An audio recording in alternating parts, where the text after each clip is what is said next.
Good evening, Labrea. Good evening, Trinidad.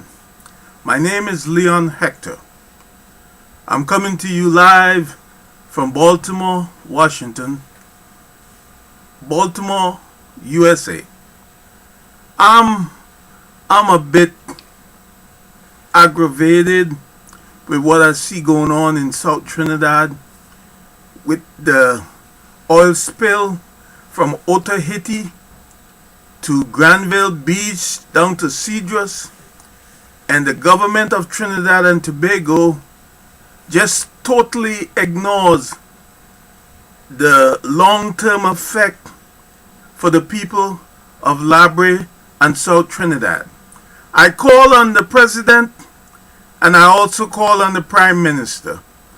I call on the MP, Mr. Fitzgerald Jeffries, to take heed and immediately move the people closest to this oil spill on all the affected areas.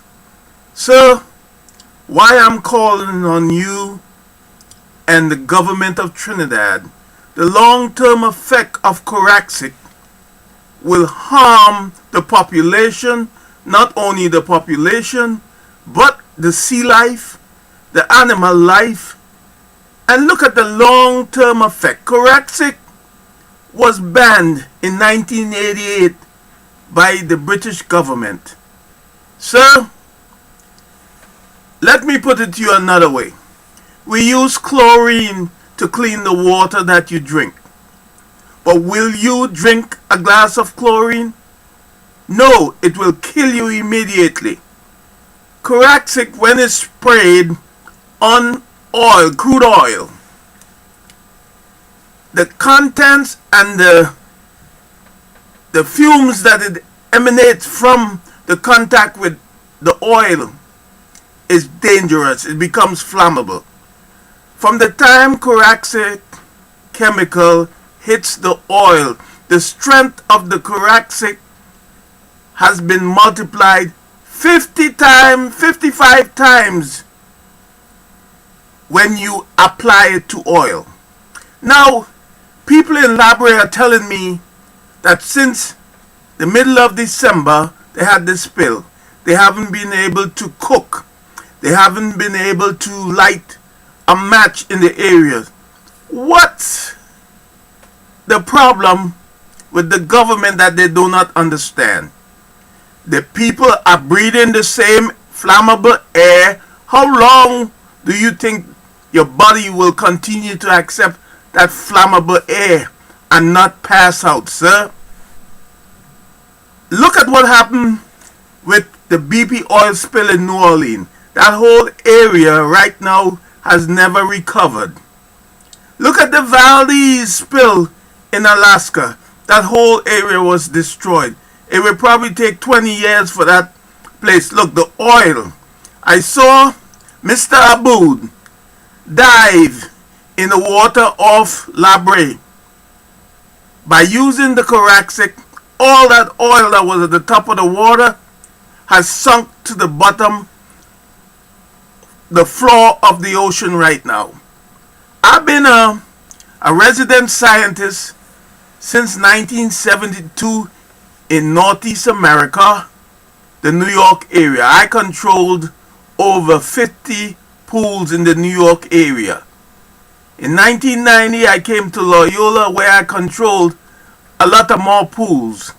Look, diving into a swimming pool, if the person that's the operator does not chemically treat that water correctly, when you dive in there, if the chemicals are stronger than what's necessary, 8 parts per billion, you die immediately. Okay? Come on, sir. Tell the people the truth. The government of Trinidad are at fault for not finding out the long-term effects of Coraxic. Yes, you should have known. It's been banned since 1988 by the British government because that chemical is not beach sea worthy. I have sent uh, a list of priorities that need to be taken right away.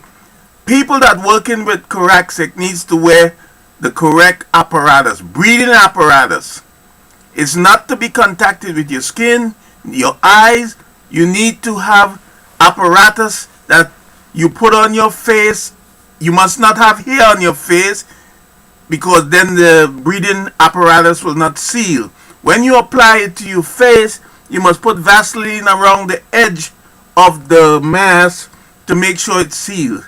Long exposure to Coraxic, the manufacturer says that you must wear breathing apparatus to apply Coraxic chemical. Now, if you applying it and you have to have apparatus to breathe, what do you think for the people that are not applying it? Once the Coraxic hits the oil, the strength has just been multiplied 55 to 60 times the strength when you apply it. Folks, I will be on WAC Radio tomorrow at 1:10, and you will hear the same thing from me. I will not change. I am worried about the people in South Trinidad. Not only the people in South Trinidad. If this continue, the food chain, the oil, will destroy nearly all of what's going on in Trinidad. Remember, the oil is sitting at the bottom of the ocean right now. It has not gone anywhere. For years to come, you will pay the price. I'm talking about years to come. That whole area from Otaheite all the way down to Icacos, you need to at least get, it's a long-term cleanup. All that oil needs to be scraped off the floor of the ocean. That's the only way you're going to get rid of it. Other than that, how much Coraxic are you going to use? The more you try to put that chemical, the quicker you will get rid of the people. Right now, there's so many people in Labrea that are suffering from asthmatic type of breathing problems. With time, you will see more and more. People are suffering with chest pains. I call on you, Mr. Carmona and Pamela, the Prime Minister. Please take heed. Yes, you say South there is a P&M regime, but let me tell you this. You are the Prime Minister and the President of all the people, not just the other side. You are the President of all the people in Trinidad and Tobago, and react as that. I call on you. I lived in Labrea. I am still worried about the people of Labrea, and I will continue to fight for them. I am doing this evening because I want you to recognize they are people too. Please, Mr. President and Mr. Prime and Madam Prime Minister, have a heart, have a conscience. We need you to react now. We need you to start moving those people that are closely hooked to the oil spill that live in Labrea, Otaheite, Alipero, Grand Trace, Point Door, Vesini, Vance River, Gonzales, Point Tiche, Mahaika, going down to Captiville, Granville, down to Icacos. Even the people of Rancho Camaro needs to be fed. Look, you cannot feed the people in Labrea with food from Cedrus. Cedrus has an oil spill also. What you are doing, you double contaminating the food, so you're not doing anything for the people. Food has to be processed somewhere else. Folks, I call on you to stand up and protest against what's happening to you.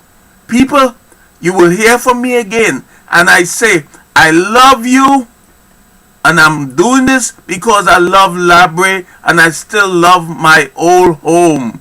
My name again is Leon Wintley Hector. I am from Three Hands, Labrea by the Scale. Before that, I lived down in Labrea by the warden's office. I am one of your homeboys, and I will continue to be one of your homeboys. My blood still resides in Trinidad and Tobago. Please, people, wake up and stand strong. Stay long and stand strong. Together we aspire. Together we must achieve. The government must work and solve this now, not later. Now. Have a good evening, Labrea. Have a good evening, Trinidad and Tobago. I'll see you on WAC Radio tomorrow at 1:10.